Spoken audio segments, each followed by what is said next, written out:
Olá, pessoal, sejam todos bem-vindos ao primeiro Summit do Instituto Imparare. Eu sou a Sula de Camargo, sou nutricionista e docente na área tanto de nutrição quanto fitoterapia. Hoje nós vamos falar um pouquinho sobre o uso dos chás medicinais, então das preparações aí na forma de infusão, decocção e maceração, para o tratamento das dispepsias funcionais e também da gastrite e úlcera, tanto gástrica quanto duodenal.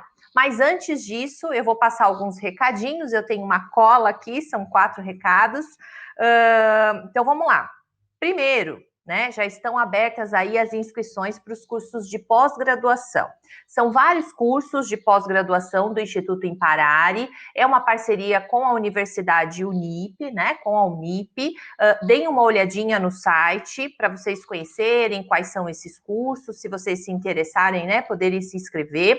Lembro também que todos que estiverem assistindo às palestras desse congresso e forem elegíveis, vocês estarão concorrendo a uma bolsa de 100% em um curso de pós-graduação da Imparare, conforme o regulamento. Para concorrer, você precisa printar essa tela, a tela da palestra, postar no seu Instagram com a hashtag Summit Imparare, marcar 3 amigos e o @Instituto Imparare. Aproveito também para informar que entre os dias 7 e 13 de agosto, o Imparare vai conceder descontos de até 40% em todos os cursos de pós-graduação, para quem efetivar a matrícula nesse período. Então, está vinculado a esse período. E por isso, né, se você quer começar a fazer uma especialização ainda nesse ano, essa é uma grande oportunidade. Até 40% de desconto é um desconto significativo. E por último, se você tiver interesse por eletrotermofototerapia, participe do desafio Eletroterapistas no Telegram. Todo domingo à noite ou na segunda-feira, o Instituto Imparare vai oferecer um artigo científico atual para leitura sobre algum recurso da eletrotermofototerapia. Os participantes precisam ler esse artigo, vão responder a um desafio. E o que é esse desafio? Qual é esse desafio? Na verdade, vocês vão precisar apresentar as suas opiniões sobre aquele estudo, né, sobre aquele artigo que vai ser lido e dizer se ele trouxe informações que são relevantes para a prática clínica, se seria possível passar a indicar, né, esses recursos no dia a dia clínico e com quais objetivos e as possíveis vantagens a esses pacientes. E para participar, basta entrar de forma gratuita no canal Eletroterapistas no Telegram, para que vocês possam participar desse desafio. Muito bem, então esses foram os recados. Agora nós vamos para a nossa palestra, então, falar um pouquinho sobre os chás medicinais na dispepsia funcional e na gastrite e úlcera.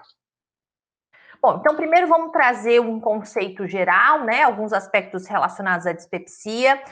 O termo, né, vem aí do grego, deriva do grego dis, que é o prefixo que indica mal ou difícil, e o peptein relacionado à digestão. Então, quando a gente ouve falar em dispepsia, os sintomas, né, ou o quadro vai estar relacionado a uma má digestão. E no vocábulo latino, para a gente, né, justamente esse termo indigestão. É muito frequente nos consultórios e ambulatórios, é uma queixa muito frequente, tanto para os médicos, para os nutricionistas, agora os farmacêuticos também, né, clinicando, e outros profissionais aí da área da saúde que acabam tendo contato com pacientes que se queixam, a quantidade, né, a prevalência aí de dispepsia é relativamente grande. Isso traz um grande prejuízo nas atividades diárias, nas próprias relações sociais, com perda de qualidade de vida, diminuição de produtividade e absenteísmo. Isso gera um grande prejuízo também no ambiente de trabalho, e fora as despesas, né, com saúde, tanto para o indivíduo quanto para a sociedade de uma forma geral. E aqui, nesse contexto, né, que eu vou trazer aí algumas possibilidades de chás medicinais, a gente vai falar da dispepsia funcional. Então, quando o médico faz lá o diagnóstico e exclui, né, as dispepsias secundárias, ou antigamente chamada dispepsia orgânica, então tem ausência de alterações sistêmicas, metabólicas ou estruturais que possam explicar esses sintomas. Segundo Os critérios mais recentes, né, de Roma, que é o quarto, não é tão recente assim, já tem alguns anos, mas é o último que nós temos. A dispepsia funcional, ela foi enquadrada em duas categorias, né, foi subdividida em duas categorias. A síndrome da dor epigástrica, lembrando que essa região epigástrica, né, se a gente pegar ali o chifoide, né, o ossinho chifoide até o umbigo, essa região é chamada de região epigástrica. E aí a gente vai ter, então, um quadro bem relacionado à dor, que é desse primeiro grupo. A pessoa vai se queixar muito de dor epigástrica, que incomoda demais, que prejudica as suas atividades, ou uma queimação muito forte também, que traz bastante prejuízo. Isso provavelmente relacionado a uma hipersensibilidade visceral, mas tem vários aspectos, isso não está muito bem ainda compreendido na literatura. Vou trazer algumas outras abordagens também que complementam. E esses sintomas, para se enquadrar, né, nessa síndrome, o paciente tem que apresentar pelo menos um desses sintomas e pelo menos um dia por semana, e essa dor ou essa queimação não ser aliviada, melhorada com evacuação ou com eliminação de flatulência, né, eliminação dos flatos. E a síndrome do desconforto pós-prandial, também bem frequente, né? O paciente precisa apresentar um ou os dois sintomas aí, pelo menos 3 dias por semana. Então, a plenitude pós-prandial, que incomoda bastante também, ou a saciedade precoce, que chega a interromper, não permitir que o paciente consiga até terminar, né, a sua refeição por conta dessa saciedade precoce, muito relacionada aí a uma motilidade gastrointestinal alterada, mas outros mecanismos também envolvidos e não bem esclarecidos. E esses sintomas precisam estar presentes nos últimos 3 meses, com o início do sintoma de pelo menos 6 meses antes do diagnóstico. Esses são os critérios do Roma-I, do Roma 4. Esses sintomas podem se sobrepor. O paciente não chega assim com os sintomas tão limpinhos, né, tão segmentados. Existem várias críticas também em relação a esses critérios, e muitas vezes esses sintomas a gente diz que eles são sujos, né, eles são confusos, eles são sobrepostos, e outros sintomas por outras complicações também no sistema digestório acabam se sobrepondo. Em relação aos mecanismos fisiopatológicos, eu mencionei 2, outros também, né, podem perpassar aí esse processo e ainda precisam ser melhor esclarecidos. A gente viu a questão da motilidade, pode ter um prejuízo no esvaziamento gástrico, né, esvaziamento mais lento, falta de relaxamento do fundo desse estômago, intolerâncias alimentares, o próprio tabagismo, né, o estilo de vida de uma forma geral prejudicando bastante, inclusive microbiota intestinal. E alguns aspectos também relacionados ali mais especificamente ao duodeno, como uma exposição maior aos ácidos, anormalidades de motilidade também antroduodenal, ativação imune, alterações de integridade de barreira intestinal, vários processos acontecendo também nessa região que podem estar associados aos sintomas da dispepsia funcional. São propostos alguns protocolos, né, para tratamento farmacológico, apesar que isso também sofre muitas variações, né, dependendo da associação, das instituições. Não é muito simples, também os próprios autores dos artigos discutem muito isso, pelas características dos sintomas, a própria questão da individualidade que precisa ser levada em consideração, mas essa é uma das propostas, né? Então, lá a gente tem à esquerda nessa imagem, se o paciente identificar se o paciente tem ou não tem ali H. pylori presente. E nos pacientes com dispepsia funcional, a prevalência é relativamente alta, entre 40% a 70%, e hoje os protocolos indicam a erradicação da H. pylori. Então, o médico vai fazer o tratamento para erradicar, e aí a gente também vai pensar em propostas de acordo com a característica, né, dos sintomas dessa dispepsia funcional. Aqui está abreviado em inglês, então EPS é a síndrome da dor epigástrica e o PDS, síndrome de desconforto pós-prandial. Na dor epigástrica, a princípio, né, muitos protocolos aí acabam usando fármacos na primeira linha de atuação que suprimam, né, que gerem uma supressão aí da acidez gástrica, e muitas vezes acabam associando com agente procinético, e no caso da síndrome de desconforto pós-prandial, geralmente é o contrário, né? Primeiro se trabalha com procinético e, havendo a necessidade, se associa também alguma medicação para controle de acidez gástrica.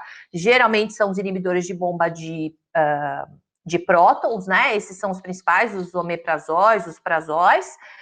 depende muito também, né, do médico, como o médico analisa isso, e dependendo da situação, alguns profissionais acabam entrando com neuromoduladores em doses mais baixas para tentar modular principalmente a dor, né? Geralmente é usado nesse grupo aí de síndrome de dor epigástrica. Mas não vamos esquecer que os pacientes apresentam, né, na maior parte das vezes aí os sintomas sobrepostos e outros sintomas também associados. Existem as terapias adicionais, como por exemplo a fitoterapia, a gente vai tentar ver uma partinha dela só dos chás medicinais, eu não vou ampliar para os derivados vegetais. Terapias cognitivas, hipnoterapia, acupuntura, então tem alguns estudos também em outras áreas das PICs, né, das práticas integrativas e complementares em saúde. Então, tratar a dispepsia não é simples, apesar de muita gente apresentar aí os sintomas, né, relacionados à dispepsia funcional. É um distúrbio heterogêneo, isso dificulta bastante, né, em relação aos sintomas, à fisiopatologia, que não é totalmente compreendida. A gente não tem medicações que sejam específicas, né, para dispepsia. Tem até uma medicação que é um pouco mais específica, mas também não resolve a maior parte, né, dos problemas, né, para esses pacientes, e a gente acaba trabalhando mesmo de uma forma muito individualizada e discutindo com a equipe que acompanha esse paciente. Na fitoterapia, a gente vai tentar priorizar aqui plantas, né, que nos forneçam compostos amargos, então substâncias amargas, a gente vai ver um pouquinho sobre elas. Os óleos essenciais são muito úteis, muitas vezes esses pacientes apresentam muita flatulência, dificuldade de eliminação também desses flatos. Plantas que tenham aí uma atividade anticolinérgica ou que possam apresentar aí uma atividade antiespasmódica ou espasmolítica que auxiliem na dor, nessas contrações, né, intestinais e gástricas também que acabam gerando dor, e algumas plantas com alcaloides que apresentam atividade colerética colagoa que vão nos ajudar muito no processo digestório, principalmente das gorduras, que é uma queixa frequente, né? Uma intolerância aí à gordura, dificuldade para digerir alimentos que sejam ricos em gordura. As substâncias amargas, é importante a gente pensar que elas vão ser úteis, principalmente para estimular a liberação da secreção ácida do estômago por via reflexo vagal. Então, os receptores que identificam esse sabor amargo vão sinalizar, vão mandar, né? Os neurotransmissores vão identificar esse sabor amargo e auxiliar na secreção ácida, né, no estômago. Aqui o que a gente vai ter que pensar na prática clínica, né, que toda substância ácida, ela vai auxiliar nisso, mas também ela está associada ao aumento de fome. Então, vai ser uma queixa comum, apesar que doses altas, né, de substâncias amargas têm um efeito contrário, mas geralmente nessas doses em que a gente utiliza para as dispepsias, elas podem gerar também aí uma sensação de fome. São prescritas geralmente próximos à refeição, 30 minutos antes, ou pode ser até em pequenos goles junto com as refeições, e aí nós precisamos pensar no volume desses chás medicinais para também não haver um prejuízo maior ainda, né, em relação à digestão. Tomem cuidado, porque a substância amarga, ela vai aumentar a secreção ácida, então para os pacientes hipersecretivos não serão bem-vindas, né, essas substâncias amargas, por isso que a gente vai precisar individualizar, e os pacientes que tenham úlceras já instaladas também podem se prejudicar com o uso dessas substâncias amargas. A gente não tem um grupo químico, uma classe química específica, as substâncias amargas, elas permeiam, né, vários grupos, como, por exemplo, dos óleos essenciais, glicosídeos, saponinas, alcaloides, então é importante a gente lembrar que quimicamente, elas vão participar de grupos diferentes, mas elas têm o sabor em comum e a atividade que é desencadeada.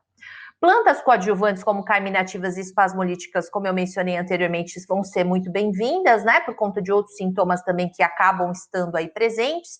Os óleos essenciais têm uma atuação magnífica quando a gente pensa nessa ação espasmolítica, então eles têm ação na própria musculatura do TGI, agindo como espasmolíticos suaves, e além disso, né, os óleos essenciais podem ajudar num controle melhor de microbiota intestinal, o que faz também com que a gente tenha uma produção menor de flatulência, né, de flatos aí nesse indivíduo. Isso também ajuda. Os flavonoides também acabam auxiliando, né, nessa atividade espasmolítica. E lembrar que quando a gente fala em óleo essencial, os óleos essenciais, alguns mais, outros menos, né, mas eles vão ajudar também a relaxar esfíncter esofagiano inferior. Ao relaxar esfíncter esofágico inferior, isso pode ser bom, porque vai aumentar a eructação, é uma forma também de eliminar esses gases, mas isso pode gerar um desconforto muito grande, dependendo, né, da pressão intraabdominal, de outros problemas, se o paciente já tem doença de refluxo gastroesofágico, que essa secreção ácida reflua, né, e gere um mal-estar, queimação, agrida o esôfago, então a gente vai ter que individualizar bem isso. Mas eles são importantes, auxiliam a emulsificar também, né, o bolo alimentar, e pode ser boa a eructação, mas também pode ser um inconveniente, que é uma queixa, por exemplo, para menta piperita. E aqui também a gente vai pensar nos carminativos próximos à refeição, ou até junto com a refeição em pequenos goles. Muito bem, vamos para as plantas então. Eu não vou investir tempo nesse momento para falar de efeitos adversos, contraindicações, interações medicamentosas. Eu vou trazer de uma forma geral para que, se vocês se interessarem e irem atrás, né, das informações mais completas, uma ou outra eu vou chamar a atenção para que a gente possa refletir um pouquinho também sobre os riscos de interações prováveis, né? Não quer dizer que vá acontecer com aquele paciente, tudo isso tem que ser muito bem individualizado, mas pelo menos para trazer um panorama geral. E a primeira, que pouco se fala, né, de utilização para as dispepsias, é a cúrcuma longa. A gente fala tanto de cúrcuma longa para reduzir risco de doenças crônicas não transmissíveis, para o próprio tratamento, né? É uma planta que age aí em vários alvos moleculares, tem uma atuação super interessante, apesar da baixa biodisponibilidade, vários problemas, né, que nós temos aí na absorção, na metabolização, na excreção e etc. Mas aqui, para essa atividade, a gente tem uma boa contribuição da cúrcuma longa, que é conhecida como açafrão da terra ou como cúrcuma. A parte utilizada é o rizoma, e ela pode ser prescrita na forma de decocção. Como a gente está falando em chás medicinais, né? Eu vou me restringir à infusão, decocção e maceração. É uma ótima opção para a gente trabalhar com um paciente com essa atividade colerética colagoga. Ela tem uma ótima atividade colerética, colagoga, então ela vai aumentar a produção pelo fígado, né, de bile, vai aumentar depois a contração da vesícula biliar para eliminação no intestino, e além disso, a cúrcuma, ela tem bastante princípio amargo, então ela também vai auxiliar na estimulação da produção e da secreção ácida no estômago. Além disso, pelos próprios princípios amargos, ela também vai acabar estimulando a atividade da bile. Então, é possível usar a decocção de cúrcuma. Qual é uma desvantagem? O sabor. Em relação às características organolépticas, não é uma decocção muito atrativa, então a gente precisaria fazer uma associação com alguns corretores de sabor que não interfiram nessa atividade. Sinara escolhemos ou escolhemos, que é o cachofra, que a parte utilizada na preparação dos chás medicinais é a folha. A gente tem o próprio memento fitoterápico de 2016 trazendo a alcachofra como uma possibilidade aí, como um antidispéptico, um antiflatulento também. É uma planta tranquila para a gente trabalhar, tirando, né, a característica do chá, que é bem amargo e é uma queixa dos nossos pacientes, mas os pacientes também precisam ser sensibilizados e compreenderem que, uma vez que o profissional prescreve, né, um chá medicinal, ele está sendo utilizado para o tratamento, né? Não é um alimento, não vai ser usado como alimento, como uma indicação recreativa, mas sim como um tratamento. Então, existe aí uma contribuição importante, que muitas vezes o paciente, compreendendo isso, ele tem uma adesão maior também. Mas aí a gente pode pensar em outras opções, se o paciente tiver bastante dificuldade, né, para consumir esses chás mais amargos, mais intensos, e a alcachofra é um deles. Ela tem uma ótima atividade colerética também, que vai auxiliar, né, nesse processo, só que além disso, a alcachofra apresenta uma atividade espasmolítica, diminuindo aquelas dores, aquelas contrações, tem uma atividade carminativa e antiemética também, não tanto quanto um gengibre, mas ela pode contribuir, porque muitos desses pacientes acabam apresentando também, dependendo do paciente, né, um pouco mais de náusea e às vezes até vômito. Aqui esse estudo, né, eles analisaram aí mais ou menos uns 400 pacientes em associação com tratamento entre 4 e 6 semanas, não só para dispepsia, mas também para dispepsia e disfunções hepáticas ou biliares, e os pacientes demonstraram aí uma redução significativa de dor, desconforto abdominal, gases e náuseas. Aqui é um gráfico mostrando, né, o aumento do volume biliar desencadeado pelo extrato de alcachofra, chega a aumentar ali em 60 minutos quase 151%, e o placebo uma produção muito menor, né, nem se compara aí ao que a alcachofra desencadeia.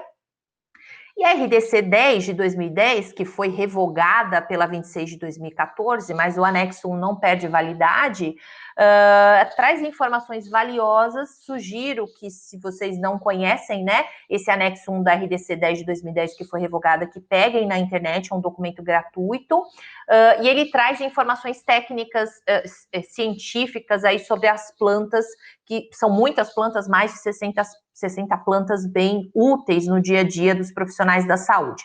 E aqui a Sinara como uma sugestão no preparo na forma de infusão. Aqui a gente tem qual a quantidade, quantas vezes por dia, informações técnicas também sobre contraindicações, efeitos adversos, dentre outras informações relevantes. E a Instrução Normativa número 2 de 2014, aqui na forma de fitoterápico, né, na forma já de medicamento, mas também traz a alcachofra como uma possibilidade de indicação terapêutica como colerética colagogue para tratamento dos sintomas da dispepsia funcional. Tomem cuidado com a alcachofra. Não é possível, né? Mas a gente teria que avaliar qual que é a probabilidade na forma do chá disso acontecer, mas é importante a gente saber que a alcachofra ela interfere em isoenzimas do citocromo P450. Então, são várias isoenzimas, 3 importantíssimas, que fazem parte aí da metabolização de muitas medicações. Então, aqui eu só trouxe um panorama só para a gente bater o olho rapidinho e ver, e não trouxe todas as CIPs, né? Mas só para a gente dar uma olhadinha que os medicamentos vão ser metabolizados por essas isoenzimas, e uma vez que a gente interfere, reduzindo ou aumentando a sua atividade, a gente vai ter impacto no metabolismo dos medicamentos, aumentando o risco de efeito adverso, toxicidade, ou diminuindo a ação, tá? Então, vamos tomar bastante cuidado. Menta piperita é uma planta também muito voltada, né, para essa área das dispepsias. Principalmente o óleo essencial é quem traz, né, esses efeitos terapêuticos interessantes. Ela tem indicação para dispepsia, para flatulência, cólica intestinal, distúrbios digestivos também, distúrbios biliares, né? E ela é muito indicada, especialmente quando o paciente também apresenta náuseas, vômitos e as dores hepáticas.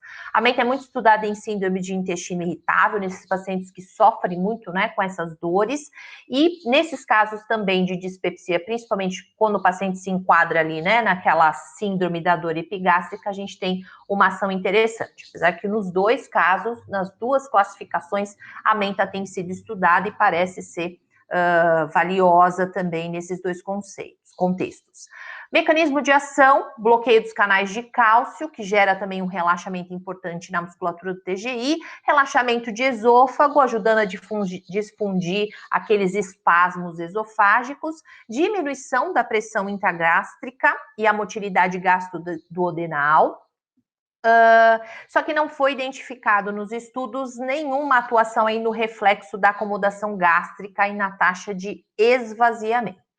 Aqui é um estudo em que eles fizeram associação do óleo da menta piperita, né, com um tipo aí de cominho, que é o Carum Carve. Não foi na forma de infusão, mas é uma associação muito utilizada, mostrando, né, a contribuição desses dois produtos, desses dois óleos essenciais, tanto no tratamento da dispepsia, que se enquadra na dor epigástrica, quanto em desconforto pós-prandial. Tomem cuidado, aqui a gente está falando na infusão, né? A concentração de óleo essencial é muito menor, mas hoje a aromaterapia está aí, né? Ou mesmo os óleos essenciais pela fitoterapia. Tomem cuidado, alguns prescritores exagerando aí nas doses, a gente tem alguns problemas quando se trabalha com óleo essencial isolado, né? Tem muitos benefícios, mas a gente tem que pensar também em segurança. E lembrar também, né, que os óleos essenciais da menta, além de atuarem no citocromo P450, inibem também glicoproteína P, que pode ser bom, mas também pode ser ruim, porque ela vai aumentar, uma vez inibida, a absorção de alguns medicamentos e fitoquímicos, ok? Cuidado com pacientes que tenham refluxo, já mencionei, pacientes hipersecretivos gástricos ou que tenham hérnia de hiato, eles vão ser, podem ter, né, os sintomas aí prejudicados. A menta é uma que relaxa bastante o esfíncter esofagiano inferior, gera bastante esse refluxo. tá? Como a gente está pensando em chá, não dá para pensar em cápsula gastro-resistente, existem algumas estratégias, né, quando se trabalha lá com óleo essencial, mas aqui no chá, como a concentração também é menor, a gente pode avaliar individualmente a resposta do paciente, tá? E na RDC 10 de 2010, a gente também tem a indicação com a forma de preparo, quanto se utiliza e etc. O Pelmus boldo é o boldo do Chile, né? O famoso boldo do Chile. A parte utilizada é a folha. O Memento traz aí o boldo, esse boldo, né, como uma atividade colerética colagoga e especificamente também para as dispepsias funcionais. Cuidado com o tempo de uso para todas as plantas, né? De uma forma geral, aí a gente tem que tomar bastante cuidado com o tempo de uso e principalmente com plantas ricas em alcaloides, que são justamente essas que vão apresentar mais atividade colerética colagoga. A gente tem que ficar de olho nesse tempo de uso consecutivo. Todas as plantas têm suas contraindicações, as interações, deem uma olhada antes, né, de fazer a prescrição. A gente sempre tem que ter duas bases aí muito consolidadas. Então, avaliar a eficácia ou a efetividade, quando a gente fala em produtos aí de uso tradicional, que a maior parte, talvez 99% das plantas que hoje eu vou apresentar, tem base forte no uso tradicional. E a gente tem que pensar em efetividade e tem que pensar em segurança também desses pacientes. Muito bem, tem outros tipos de boldo, vou destacar o nosso boldo brasileiro, que tem ação hipossecretora, diferente dos outros, e o boldo baiano, que é a Vernonia condensata, que eu vou apresentar um pouquinho mais para frente lá no quadro das gastrites, que não tem substância amarga e isso pode ser conveniente também, dependendo do paciente. RDC 10 de 2010, depois vocês podem, né, pegar as informações detalhadas de como preparar essa infusão, mas ela também está disposta lá no anexo 1. Gengibre, aqui estamos falando do gengibre officinale. O gengibre é usado principalmente para aumentar esvaziamento gástrico, então naqueles pacientes que apresentam saciedade precoce, né, aquela sensação que os pacientes relaxam muito, referem muito, né, que estão empachados, empanzinados, né, tem dificuldade de comer um pouquinho, já não consegue comer mais, tem saciedade precoce, é uma planta interessante. Apesar dos estudos clínicos, né, serem controversos, a gente tem uso tradicional nessa área e alguns estudos apontando resultados interessantes para aumentar esvaziamento gástrico. Em relação ao inchaço, a dor abdominal, os estudos são conflitantes, mas parece haver também um benefício nessa área. O memento fitoterápico traz o gengibre para outras indicações terapêuticas, traz algumas possibilidades de doses na forma de infusão, se esse gengibre for raladinho ou na forma de pó, e a RDC 10 de 2010 nos traz aí uma proposta para preparo em decocção. Né? Pensando em características organolépticas, é um chá tranquilo, apesar que gengibre, canela, hibisco, etc., tem o grupo, né, dos pacientes que amam ou odeiam. A gente tem que identificar aí quem é o nosso paciente. O Silibum mariano, que é o cardo mariano, ele tem uma indicação muito voltada para hepatoproteção, não na forma de chá medicinal, né? Porque a silimarina tem uma baixíssima, que é um grupo de substâncias, nesse grupo tem uma baixíssima solubilidade em água, mas para o propósito em que nós estamos estudando aqui, que é a dispepsia funcional, esse chá medicinal pode ser muito útil, né? A silimarina e outras substâncias que compõem aí que compõem o cardo mariano, eles têm uma atividade colerética interessante, mas também têm princípios amargos que são bem expressivos, inclusive na forma de infusão, que podem contribuir com esses quadros de dispepsia. Mas lembrem-se, né? Dependendo do paciente, esse aumento de acidez gástrica pode não ser conveniente. E aqui uma proposta, né, do Alonso, na forma de infusão, de 3 a 5 gramas para cada 150 ml, e a gente precisa deixar na infusão pelo menos 10 minutinhos para conseguir extrair as substâncias que vão contribuir nessas dispepsias. Bom, outras possibilidades, a gente tem muitos chás, né, que podem ter aí atividade ou substâncias amargas, ou uma atividade colerética colagoga, por exemplo, bardana, cardo santo, o próprio dente de leão, hoje em dia é muito usado para várias indicações terapêuticas, né, uma planta bem interessante. cálamo aromático, absinto, a laranja amarga, que é muito estudada nos processos de emagrecimento, principalmente por conta da P-sinefrina, mas aqui a gente não está pensando, né, nesse aspecto aqui, nessa forma de decocção, principalmente pelos seus princípios amargos. E é um chá interessante, né, essa decocção da casca da laranja amarga, porque ela mantém ali algumas características da laranja, então apesar de ser amarga, tem um sabor bem agradável, né, por conta do sabor da laranja. Então, dependendo do paciente, vale a pena trabalhar com a casca da laranja seca, a gente compra na forma de droga vegetal, e é fácil também de acessar no mercado aí. A genciana, que é super amarga, salva, então são muitas as possibilidades, são muitos os chás. Não coloquei nenhum slide para falar, mas a gente tem que pensar num paciente com dispepsia em vários outros processos, né? Mastigação, estilo de vida, prática de atividade física, fracionamento alimentar, muitas vezes isso acaba beneficiando também os pacientes, a questão, né, de cuidar da saúde mental, não só do corpo, mas a saúde mental também, e outros aspectos que muitas vezes são mais relevantes do que entrar com um chá medicinal. Então, a gente precisa colocar tudo na balança, né? Trabalhar com outros aspectos também, não se afastar e aí sim pensar se é conveniente ou não entrar com um chá medicinal.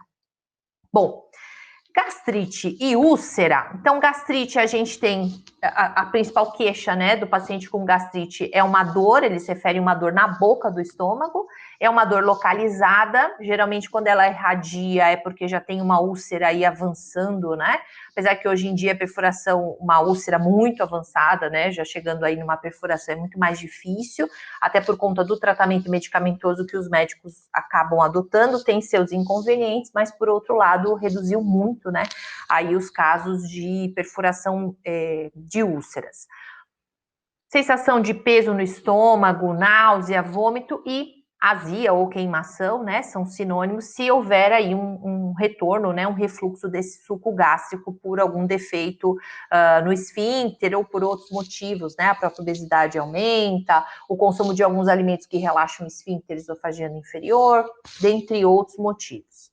Bom, num processo fisiológico, a gente tem a produção ácida no estômago, mas existe uma autorregulação, né? Um sistema de feedback negativo. Aqui é um exemplo, né? A gente tem como exemplo aqui, né, o alimento estimulando as células G a produzirem gastrina, essa gastrina estimula as células enterocromafins a produzirem histamina, a célula parietal lá na glândula oxíntica, ela tem um receptor para histamina, bem como ela tem um receptor para acetilcolina e para gastrina, que fazem com que haja uma maior secreção, produção e liberação de ácido clorídrico, mas esse ácido clorídrico, por regulação de feedback negativo pelas células D, aumentam a produção de somatostatina, que é um inibidor de célula G na produção de gastrina. Então, isso é equilibrado. Existem algumas situações que quebram esse equilíbrio, talvez a mais conhecida seja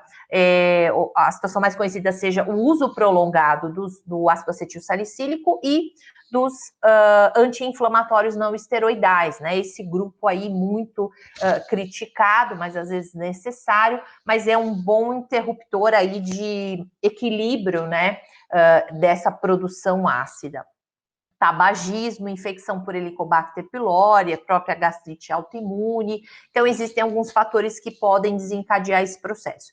E os ANES, né, os anti-inflamatórios não esteroidais, que não são específicos, né, de COX-2, eles acabam inibindo tanto COX-1 e COX-2, trazem muitos prejuízos, como, por exemplo, aqui, né, aumento de secreção ácida, disfunção, gerando, dependendo do tempo de utilização e da dose, lesão na mucosa, podendo gerar erosões ou até ulcerações, né, que são bem mais graves, podendo ter hemorragia, dependendo do comprometimento, prejuízo renal, prejuízo em coagulação sanguínea, agregação plaquetária e assim por diante.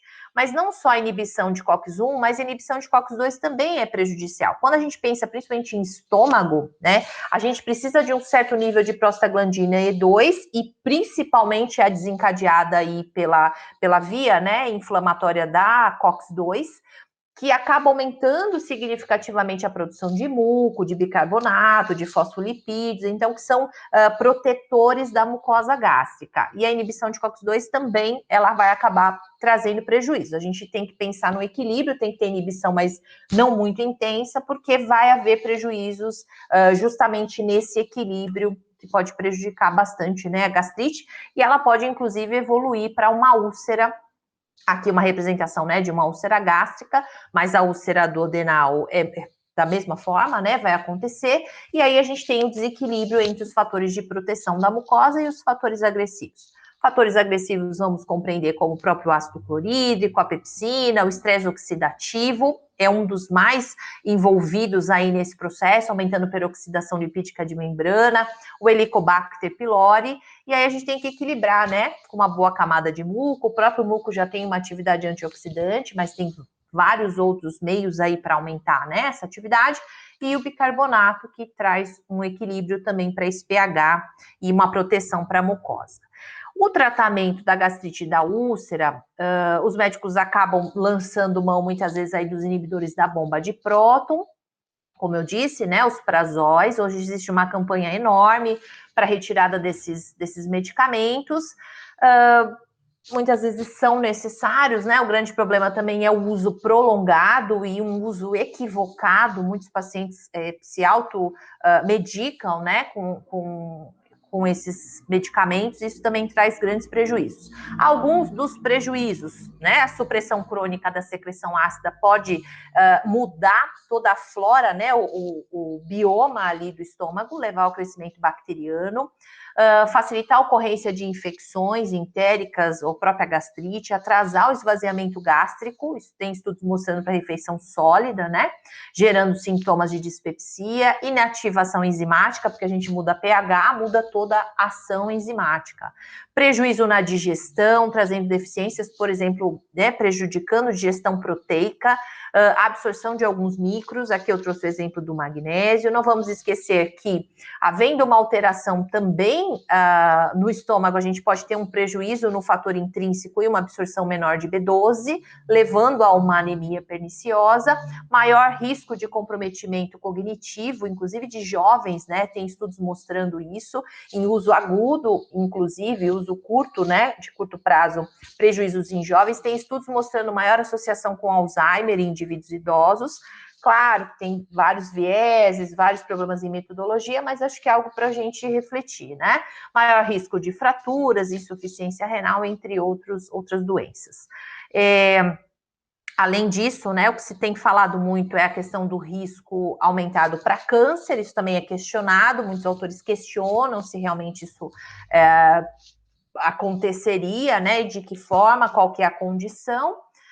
E por outro lado, esse é um artigo que traz, né, os dois lados da moeda, desses riscos todos aumentados, mas também, por um outro lado, alguns benefícios, por exemplo, né, desses inibidores na atividade de um fator de transcrição chamado STAT3, que seria uma inibição benéfica, aumentando aí a ação dos quimioterápicos, a respostas das células à ação de alguns quimioterápicos. Então, é só para a gente pensar nos dois lados, mas que é uma preocupação grande, com certeza é o uso indiscriminado a longo prazo.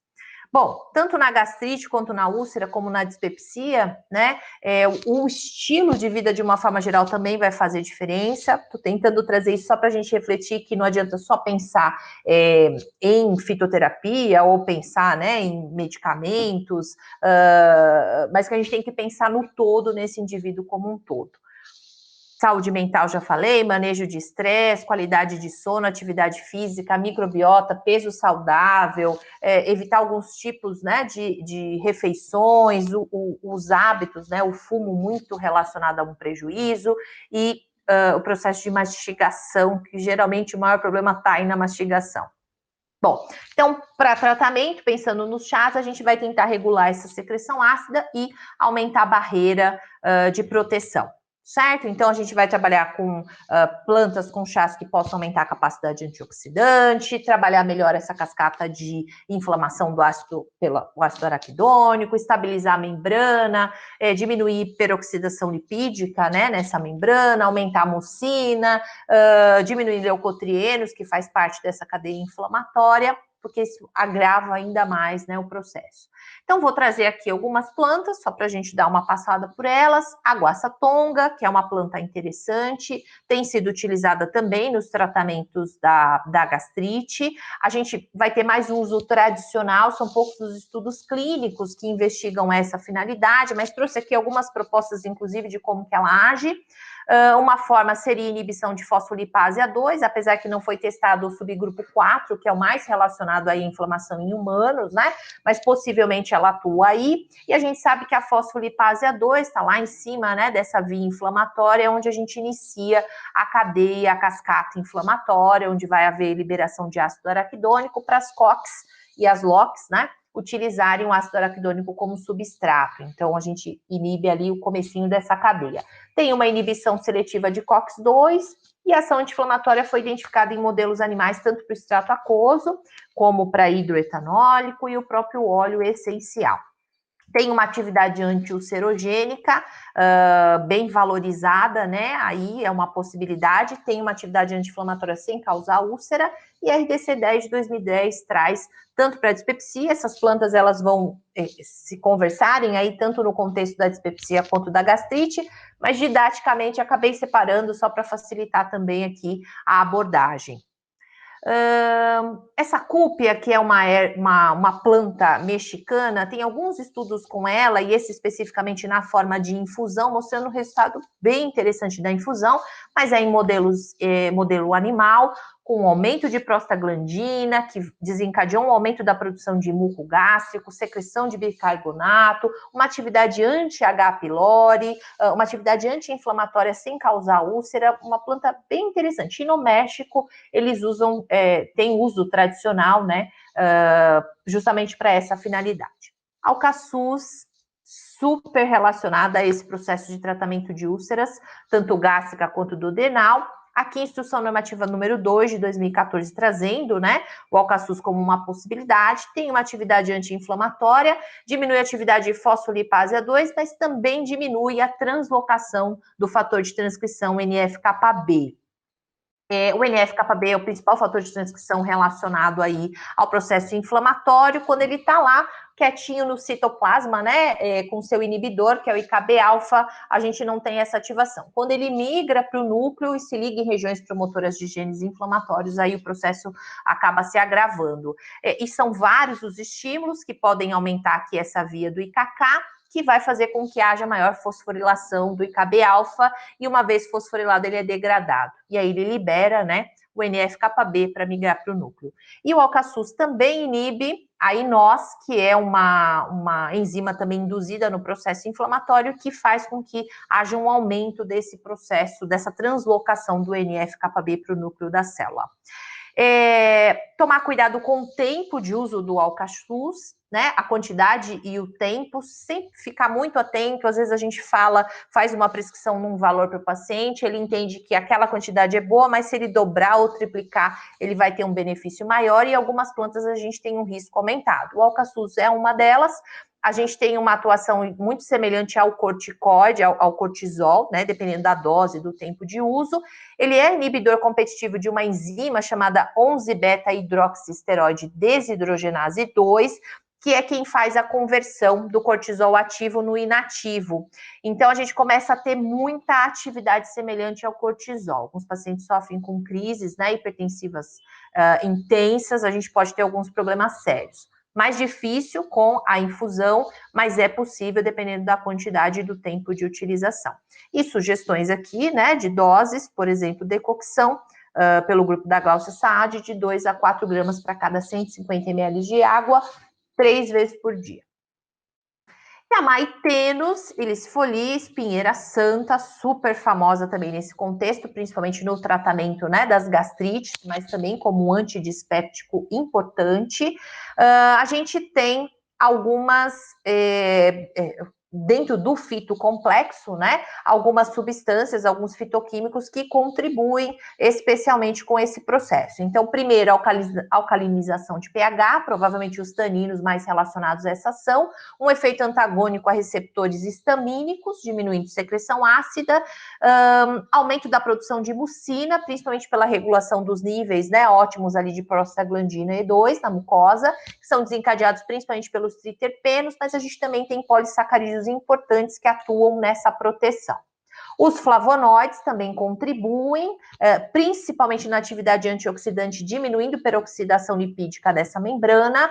A maitênus ilicifolia tem uma atividade anti-inflamatória importante, provavelmente diminua a adesão do Helicobacter pylori na mucosa, né, que traz uma grande vantagem, e tem ação espasmolítica e sedativa. Temos que tomar cuidado com fraude, é uma planta muito prescrita, consumida também, né, de uma forma direta pelos pacientes, e a gente tem que ficar atento com algumas fraudes. Existe uma comercialização de uma outra espécie que tem a mesma atividade que a Aquifolium, mas tem algumas que são vendidas como se fossem a Maitênus ilicifolia e não são. Então, busquem informações também para auxiliar o paciente a identificar se ele for comprar a droga vegetal para o preparo, né, do chá medicinal. Existem algumas questões da forma, né, da folha, que já nos auxiliam bastante nessa identificação. RDC 10 de 2010 traz, né, essa sugestão também aí da Maitênus ilicifolia como um agente importante nas dispepsias, na gastrite, mas também aqui eu destaquei em vermelho, alguns pacientes quando fazem uso dos anti-inflamatórios não esteroidais, alguns prescritores acabam fazendo essa associação da Maitênus para evitar uma lesão em mucosa, né, para gerar uma proteção, usar de forma preventiva a uma lesão. Bom, e para a gente fechar, vou falar sobre a Vernonia condensata, que é o boldo baiano, já mencionei, falei um pouquinho dele anteriormente, a parte utilizada é a folha, ele é usado tradicionalmente como um analgésico, anti-inflamatório, mas principalmente para o tratamento das dispepsias e como um agente anti-ulcerogênico. Tem pouco estudo, como eu disse, a maior parte, né, das plantas aqui é de uso tradicional, mas é uma planta bem interessante que vale a pena a gente ponderar, né, e pensar aí como uma possibilidade terapêutica. Ela tem demonstrado atividade gastroprotetora, auxiliando também na cicatrização, principalmente aí da mucosa gástrica, e tem uma atividade antissecretora interessante. Alguns mecanismos de ação são propostos, e aqui eu trouxe uma possibilidade, né, de doses aqui do boldo baiano para preparo de infusão, 3 gramas para cada 150 ml de água, principalmente aí próximo, né, antes ou bem próximo aí às refeições, 3 vezes ao dia, para a dispepsia, mas também para essa atividade anti-ulcerogênica. E para os pacientes com dispepsia que apresentam dor, é uma planta interessante que ela auxilia bastante nesse controle de dor. Bom, por conta do nosso tempo, gostaria de trazer outras plantas, um aprofundamento maior, mas aqui é só uma passada, né? Para trazer alguma ideia, uma inspiração, uma possibilidade para que a gente possa se aprofundar mais. Fico à disposição. Então, as minhas redes também aí sociais, né? Sula de Camargo, ou e-mail, se vocês desejarem um contato, sulanutri@gmail.com. E desejo a vocês boas palestras, bons estudos. Muito obrigada.